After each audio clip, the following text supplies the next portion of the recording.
Аалы Токонбаевдин өмүрү жана чыгармачылык жолу. Кыргыз эл акыны, Токтогул атындагы мамлекеттик сыйлыктын лауреаты, кыргыз жазма профессионал адабиятынын негиз салуучуларынын бири Аалы Токонбаев 1904-жылы азыркы Чүй областынын Кемин районундагы Чоң Кемин айылында кедей адамдын үй бүлөсүндө туулган.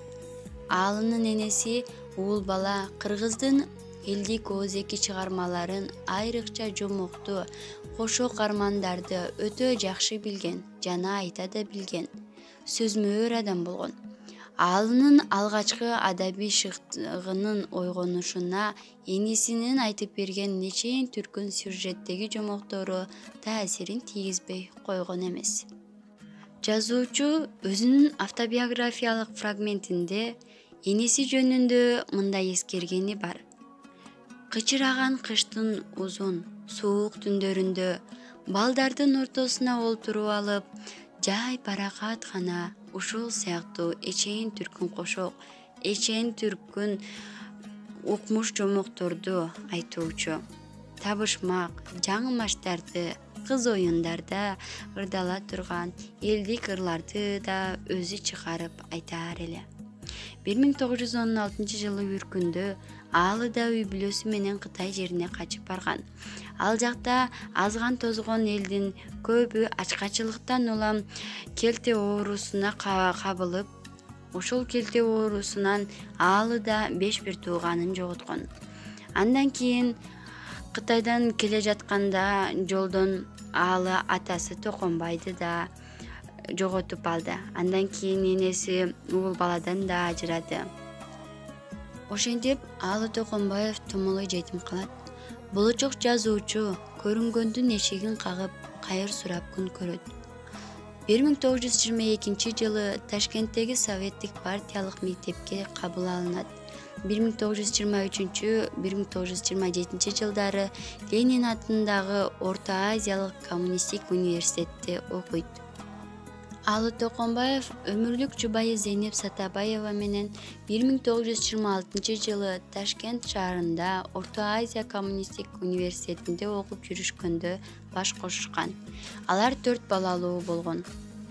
Кыргызстандын басмасынын тарыхындагы алгачкы Эркин-Тоо гезитинин 1924-жылы 7 ноябрда чыккан биринчи санында акын Аалы Токонбаевдин Октябрдын келген кези деген ыры басылып чыгат.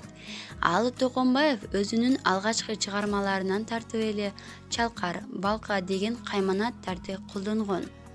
Акындын Ленин тууралуу деп аталган биринчи ырлар жыйнагы 1927-жылы Ташкентте басылып, 1936-жылы кайра оңдолуп, толукталып, Ленин деген ат менен экинчи жолу жарык көргөн. Аалы Токонбаев улутчул, чыккынчы деген жалган жалаа менен 1937-жылы камакка алынган. 1939-жылы гана бошотулган. Ошол кезде акындын түрмөгө чейинки бардык чыгармалары жок кылынып кеткен. Жазуучунун Таң алдында романы 1967-жылы Кыргыз ССРнын Токтогул атындагы мамлекеттик сыйлыгына татыган. Жазуучунун чыгармалары орус, казак, өзбек, литва жана ошондой эле тажик тилдерине да которулган. Аалы Токонбаев 1934-жылдан тартып СССР жазуучулар союзунун мүчөсү болгон. Ал эми 1945-жылы Кыргыз ССРнин эл акыны наамын алган. Акын жана жазуучу Аалы Токонбаев 2 жолу Ленин сыйлыгы менен, 3 жолу эмгек кызыл туу, Октябрь революциясы ардак белгиси менен сыйланган. Жазуучунун көптөгөн чыгармаларынын катарындагы Көөнүн сыры аттуу повести кыргыз адабиятындагы сүйүү сезимин даңазалаган көрүнүктүү чыгармалардын бири болгон. Кыргыз элинин акын жана жазуучусу Аалы Токонбаев 1988-жылы 84 жаш курагында каза болгон. Анын эстелиги Бишкекте көркөм сүрөт музейинин жанында орнотулган.